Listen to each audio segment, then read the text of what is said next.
اپنے آپ کو پہچاننے کا طریقہ کیا ہے؟ آپ کی فطرہ کی اپنی جو آواز ہے وہ اکیلے میں ہی آتی ہے. آپ کو یاد رکھیے گا، چاہے آپ ہزاروں کی بھیڑ میں کھڑے ہوں، اندر سے آپ کی جو آواز ہے تو آپ سے اپنے تعلق کے بارے میں ہی آتی ہے. تو اس میں کیا چیز لیک کر رہی ہے جو مطلب ہمارا اتفاق کیوں نہیں رہا فیملیز میں؟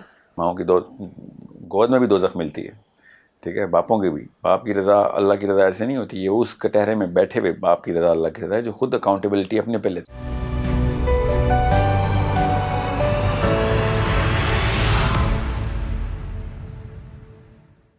اپنے آپ کو پہچاننے کا طریقہ کیا ہے؟ اسلام اپنے آپ کو پہچاننے کا بہترین اور اگر غور سے دیکھیں تو واحد طریقہ ہے اسلام.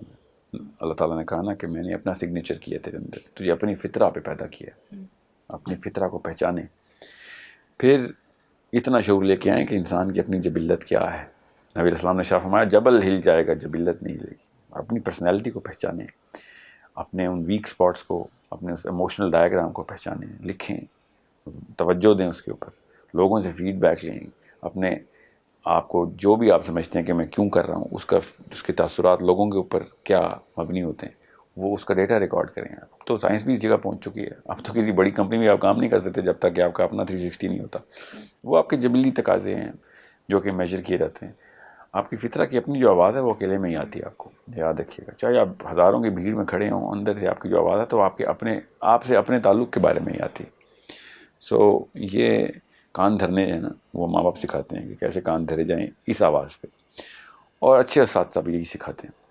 اور ایک انسان جب اس تکمیل کے سفر میں گامزن ہو جاتا ہے کہ میں اپنے آپ کو تو پہچانوں، میں کون ہوں، میرا نفس کیا آواز لگاتا ہے، میری روح کا میرے جسم سے تعلق کہاں تک ہے.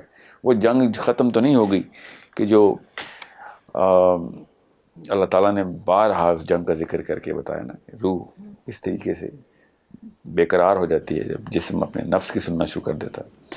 کیا خوراک ہے روح کی، کیا خوراک ہے نفس کی، میرے اندر ہی ہے نا یہ دونوں چیزیں. تو یہی ہے میں اپنی پہچان.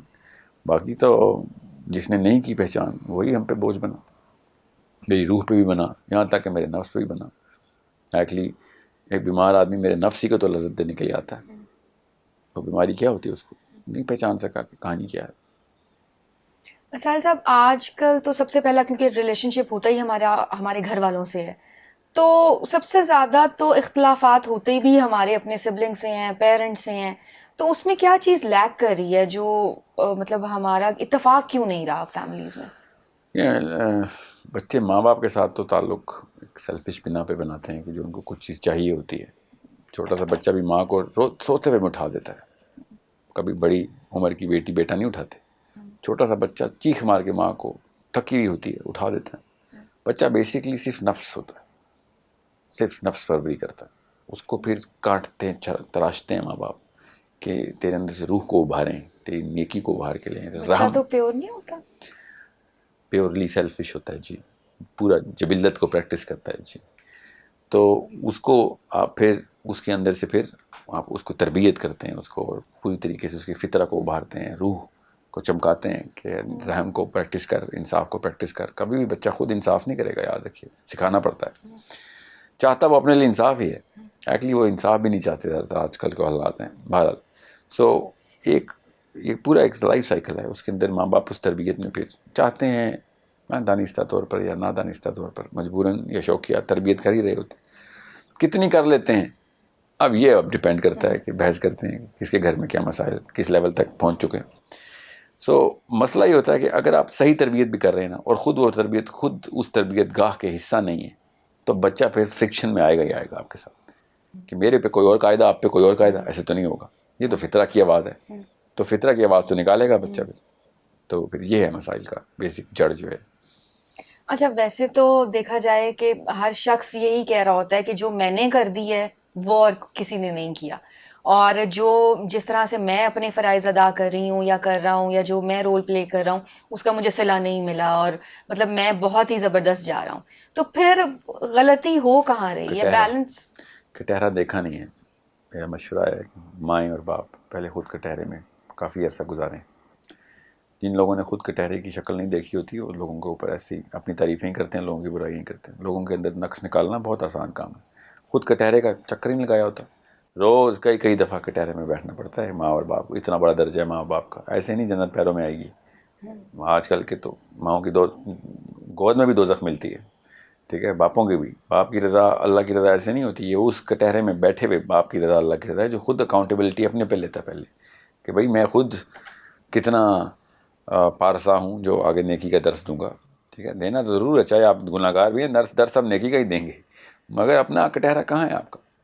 سو جو کٹہرے میں بیٹھے ہوئے ماں باپ ہیں نا, ان کے بچے بھی وہ ڈسنس کا شکار نہیں ہوتے. ان کو ٹین ایج سنڈروم نہیں ہوتے.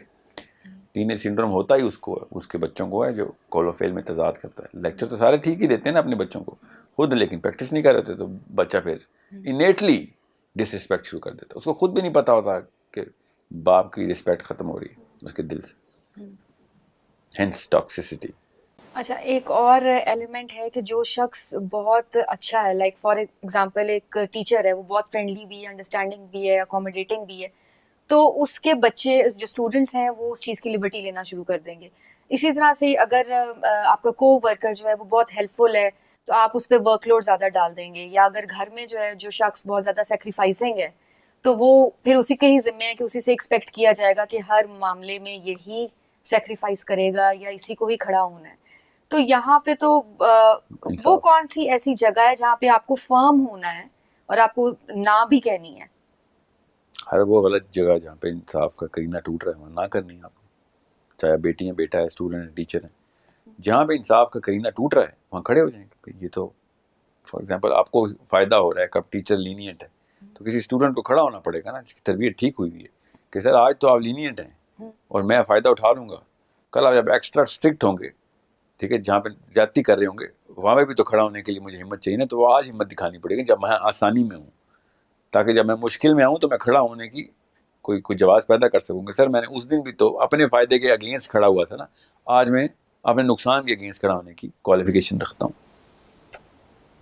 مجھے نہیں سمجھ آئی آپ کی بات. جب اپنا فائدہ ہو ناجائز تو تب بھی وہی انصاف کرینہ اور وہی ہمت کی آواز چاہیے ہوتی ہے جب بے شک آپ کو مفت کا فائدہ مل رہا ہے کہ روکیں بھائی مجھے نہیں چاہیے, ہمیں انصاف چاہیے ہوتا ہے. میں یہ جاننا چاہ رہی ہوں کہ جو ایک مخلص شخص ہے جی, اس کو اپنے اندر یہ بات کیسے سمجھ آتی ہے کہ اب مجھے یہاں اس حد تک کرنا ہے اور اس کے بعد آگے مطلب مجھے رک جانا ہے, ادروائز کام خراب ہوگا. جب آپ کو ناجائز فائدے آ رہے ہوں نا وہاں پہ بھی اسی آواز اور اسی زور سے روکنی ہے وہ چیز کہ مجھے ناجائز فائدے نہیں چاہیے. اچھا, اب جب آپ کے ساتھ ناجائز نقصان ہوگا تو پھر آپ کوالیفائڈ ہیں کہ آپ روک سکیں گے نا. آپ کو ٹریننگ ہوئی بچپن میں, یہ بچوں کو اسی طرح دکھایا جاتا ہے کہ جان کے کسی بچے کا حصہ دوسرے بیٹے کو دے دیا جائے اور دیکھیں گے وہ بیٹا ریئیکشن کیسے دیتا ہے. اگر تو وہ کہتے نہیں یہ تو بھائی کو دیں, آپ مجھے کیوں دو چیزیں دے رہے ہیں, اس کو کچھ بھی نہیں دے رہے, تو کرینہ ٹھہر رہا ہے اس کے اندر. اسی طرح ماں باپ بچوں کو ٹیسٹ کرتے ہیں نا, ٹھیک ہے, ورنہ تو تھپڑ کے اگینسٹ تو ہر بچہ ہی چیخ مارتا ہے. یہ اس چیز کے اگینسٹ کس نے چیخ ماری ہے یہ چیک کرنا ہوتا ہے. چونکہ تعلقات بہت اہم ہے ہماری زندگی میں, تو میں یہ پوچھنا چاہوں گی کہ سب سے اہم اور سب سے بڑا تعلق کون سا ہے؟